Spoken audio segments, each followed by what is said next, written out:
नमस्कार दोस्तों, आर के माही मैथमेटिक्स क्लासेज में आप लोग का स्वागत है। आज हम रसायन का फर्स्ट चैप्टर लेकर आए हैं जो वीवीआई 2024 के लिए काफ़ी उत्तम सिद्ध होगा। जो आप लोग पढ़े होंगे, बहुत लॉन्ग में पढ़े होंगे। आज हम शॉर्ट में बताने जा रहे हैं, जो इस पर काफ़ी फोकस कीजिए आप लोग। निश्चित तौर पर इसमें से 2 प्रश्न आते हैं हर साल की भांति इस साल भी आएँगे। तो दोस्तों, हम एक गाना के माध्यम से आप लोग को मोटिवेट करना चाहते हैं, उस गाना को समझिए और जानिए। दुनिया में सब कुछ करिह बतिया कही। दुनिया में सब कुछ करिह बतिया कही। माई बाप के धोखा न दिह। ओ माई बाप के धोखा न दिह। तो दोस्तों, वीडियो पर पहली बार बने हैं तो चैनल को सब्सक्राइब कर लीजिए और बेल आइकन प्रेस कीजिए ताकि ऐसे वीडियो आप तक पहुंचती रहे और आपको हम भरपूर सहयोग देते रहें आर के माही की तरफ से। चलिए दोस्तों, हम लोग वीडियो को स्टार्ट करते हैं। यहाँ पर आप लोग देख पा रहे हैं सेट। यहाँ पर अध्याय आपका एक जो है रसायन का, रासायनिक अभिक्रिया एवं समीकरण। यहाँ पर ध्यान दीजिएगा दोस्तों, सबसे पहले रासायनिक अभिक्रिया एवं समीकरण के बारे में हम लोग जान लेते हैं दोस्तों। ठीक है दोस्तों, तो यहाँ पर आप लोग को मालूम होगा रासायनिक अभिक्रिया किसे कहते हैं। यहाँ पर देखिए, जब कोई पदार्थ अकेले या दूसरे पदार्थों के साथ, समझ गए, कोई पदार्थ अकेला हो या दूसरे पदार्थों के साथ, समझ जैसे जैसे पदार्थ हो गया, कैल्शियम हो गया, मैग्नीशियम हो गया। तो कैल्शियम हो गया और मैग्नीशियम, ये दोनों एक दूसरे से मिलेंगे तो कोई नया पदार्थ तो बनेगा ही। तो वही कह रहा है, जब अकेले और दूसरे पदार्थों के साथ क्रिया करके एक या अधिक भिन्न-भिन्न गुण वाले नए पदार्थों का निर्माण करते हैं, उसी को हम लोग क्या कहते हैं, रासायनिक अभिक्रिया कहते हैं। दोस्तों, रासायनिक अभिक्रिया जब भी होता है तो ये 5 अवस्थाएँ निश्चित तौर पर देखने को मिलता है। जैसे में रंग में बदल जाना, अवस्था में परिवर्तन हो जाना, ताप में परिवर्तन, गैस का निकलना और अवक्षेप का बनना। ये पाँचों जो है आपको देखने को मिलता है दोस्तों, जब भी रासायनिक अभिक्रिया होती है। ठीक है दोस्तों? चलिए कुछ नंबर हम लोग आगे चलते हैं। इसको हम लोग देख लिए अच्छी तरह से। आप लोग जानते हैं, संयोजन का मतलब होता है जोड़ना और वियोजन का मतलब होता है तोड़ना। तो जब संयोजन का मतलब क्या है, जैसे एक पदार्थ है दूसरे पदार्थ से मिलने के बाद एक नई पदार्थों का निर्माण करते हैं दोस्तों, तो उसी को हम लोग संयोजन कहते हैं। तो यहाँ पर ध्यान दीजिएगा, जब जब दो या दो से अधिक पदार्थ संयोग करके बनते हैं। तो दोस्तों, यहाँ पर जब भी दो या दो से अधिक पदार्थ संयोग करके नए पदार्थों का निर्माण करते हैं, उसी को संयोजन अभिक्रिया करते हैं। जैसे में आप लोग देख पा रहे हैं, C+O2 क्या है, CO2। यहाँ पर ध्यान दीजिएगा दोस्तों, कौन-कौन से पदार्थ मिला? तो कार्बन और ऑक्सीजन मिलकर आपको कार्बन डाइऑक्साइड का निर्माण कर दिया। तो ऐसे पदार्थ जो होते हैं, 2 या 2 से अधिक मिलने के बाद एक नई पदार्थों का निर्माण करते हैं, उसी को संयोजन अभिक्रिया कहते हैं। चलिए अब दूसरे प्रश्नों के बारे में हम लोग अध्ययन करते हैं। दोस्तों, यहाँ पर दूसरा प्रश्न आप लोग को देखने को मिल रहा है, वियोजन अभिक्रिया। वियोजन का मतलब क्या होता है? तोड़ना। जब एक पदार्थ जो है आपको टूटकर 2 या 2 पदार्थों में विभक्त हो जाते हैं, तो ऐसे पदार्थ वियोजन अभिक्रिया कहलाते हैं। यहाँ पर देखा जाए दोस्तों, जब एक पदार्थ टूटकर 2 या 2 से अधिक नए पदार्थों का निर्माण कर लेते हैं, तो उसको हम लोग संयोजन अभिक्रिया कहते हैं। जैसे में आप लोग देख पा रहे हैं, CaCO3, ये जब टूटेगा तो किसमें बदलेगा? CaO plus CO2। मतलब यहाँ पर जो आप लोग देख पा रहे हैं, कैल्शियम ऑक्साइड और कार्बन डाइऑक्साइड में बदलेगा। ठीक है दोस्तों? तो चलिए हम लोग फिर से आगे हम लोग चलते हैं क्वेश्चन नंबर 4 की ओर। क्वेश्चन नंबर 4 मेरा क्या कह रहा है? ऊष्माक्षेपीय अभिक्रिया। तो ध्यान दीजिएगा, जब भी रासायनिक अभिक्रिया होता है तो ऊष्मा ज़रूर उत्पन्न होता है, और ऊष्माक्षेपीय अभिक्रिया किसको कहा जाता है? ऐसे सटीक जवाब आपको बहुत कम देखने को मिलेगा दोस्तों। इसीलिए आप पहली बार चैनल पर बने हैं, तो चैनल को सब्सक्राइब कर लीजिए और बेल आइकन को प्रेस कीजिए।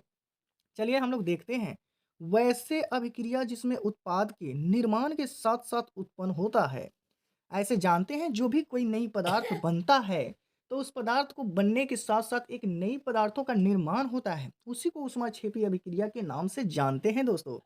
चलिए आगे हम लोग देखते हैं, ऊष्माशोषी जैसे अभिक्रिया हुआ और ऊष्मा को अपनी तरफ शोषण कर लिया, उसी को कहते हैं ऊष्माशोषी अभिक्रिया।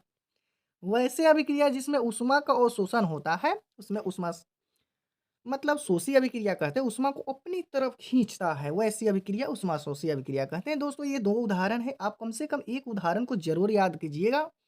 रसायन एक ऐसा सब्जेक्ट है जिसमें बिना समीकरण का अगर लिखते हो दोस्तों, तो उसमें जो है आपको नंबर नहीं मिलेगा। ठीक है दोस्तों? चलिए आगे हम लोग देखते हैं, द्विविस्थापन अभिक्रिया।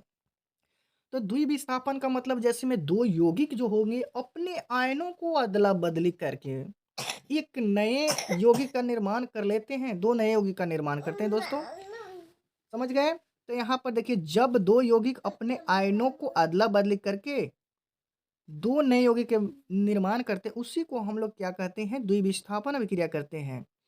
जब जब 2 यौगिक अपने आयनों को अदला-बदली करके निर्माण करते हैं, उसे हम द्विविस्थापन अभिक्रिया द्विविस्थापन कहते हैं। चलिए दोस्तों आगे हम लोग देखते हैं उपचयन और अपचयन। तो उपचयन कैसे होता है? अपचयन कैसे होता है? ध्यान दीजिएगा दोस्तों, जिसमें किसी तत्व और यौगिक के साथ-साथ संयोग होते हैं, उसमें हाइड्रोजन का ह्रास होता है दोस्तों। हाइड्रोजन का क्या होता है? ह्रास, मतलब हाइड्रोजन उसमें ह्रास होता है, उसी को हम लोग क्या कहते हैं? उपचयन अभिक्रिया कहते हैं। ठीक है दोस्तों? और इसमें जैसे जिसमें तत्व या यौगिक हाइड्रोजन का यौगिक अथवा ऑक्सीजन का ह्रास करते हैं। इसमें कौन-सा ह्रास होता है? ऑक्सीजन, और इसमें हाइड्रोजन होता है, ठीक ना? तो इसको अपचयन कहते हैं, इसको उपचयन कहते हैं। ये समीकरण आप लोग याद कर लीजिएगा। देखिए इसमें हाइड्रोजन गायब है, इसमें ऑक्सीजन गायब है, तो इसी को हम लोग क्या कहते हैं? उपचयन और अपचयन अभिक्रिया। चलिए आगे हम लोग देखते हैं संक्षारण। संक्षारण का मतलब क्या है? यहाँ पर देखा जाए दोस्तों, संक्षारण का मतलब है धात्विय वायु, नमी और अम्ल से अभिक्रिया करके वांछित पदार्थों का निर्माण करते हैं, जैसे लोहा में जंग लगना। तो संक्षारण क्या है? जब भी जो है लोहा आपको वायु और नमी के संपर्क में आते हैं दोस्तों, तो उसमें जंग लगता है, तो उसी को हम लोग क्या कहते हैं? संक्षारण कहते हैं दोस्तों। चलिए आगे हम लोग देखते हैं। ध्यान दीजिएगा दोस्तों, जब वसा या तेल उपचयित हो जाते हैं तब उसके गंधक स्वाद बदल जाते हैं। जब भी वसा और तेल दोनों उपचयन हो जाते हैं तो उनके स्वाद में क्या होते हैं? परिवर्तन होते हैं दोस्तों, ठीक है? चलिए आगे हम लोग देखते हैं क्या है।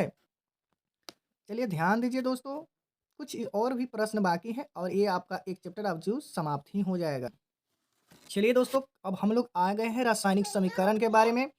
दोस्तों रासायनिक समीकरण यहाँ पर देखने को मिल रहा है, आप लोगों को अच्छी तरह से देख लीजिए, काफ़ी परीक्षा में आपको निश्चित तौर पर पूछा जाता है। ध्यान दीजिएगा दोस्तों, यहाँ पर जब किसी रासायनिक अभिक्रिया एवं उत्पादक जगह उनके रासायनिक संकेतों का उपयोग करते हैं तब उसे रासायनिक समीकरण कहते हैं। ध्यान दीजिएगा, जब किसी रासायनिक अभिक्रिया में अभिकारक, अभिकारक का मतलब जानते हैं क्या होता है? जो आपको रासायनिक अभिक्रिया में भाग लेते वही अभिकारक होता है, समझ गए?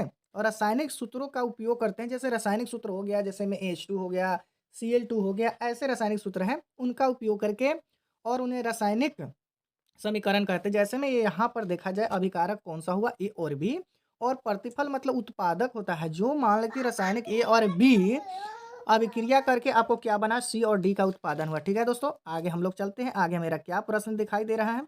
ध्यान दीजिएगा दोस्तों, यहाँ पर संतुलित समीकरण के बारे में बताया जा रहा है।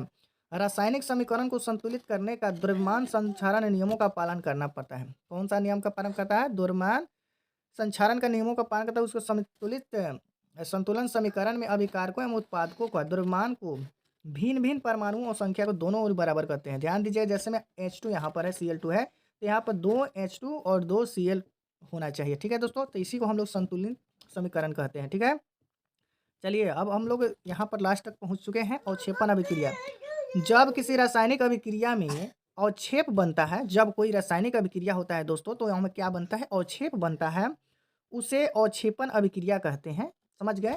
तो जैसे में AgNO3 प्लस NaCl, ये जो है ना दोनों मिलने के बाद आपका अवक्षेप किसका बनता है?